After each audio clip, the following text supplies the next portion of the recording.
தோஷங்கள் நீக்கும் பிரதோஷம் சிவன் நஞ்சுண்டதால் வந்த நேரம்.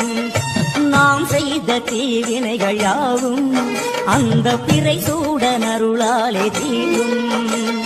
நாதனின் விடையாக நந்தியின் கொம்பிடையில் சிவனாடும் நேரம் இது. சிவன் வரும் சுகமான நேரம் இது. கருணாகரன் சுத்த சிவமானவன் கருணை பொழிகின்ற நேரம் இது. வரம் தருகின்ற நேரம்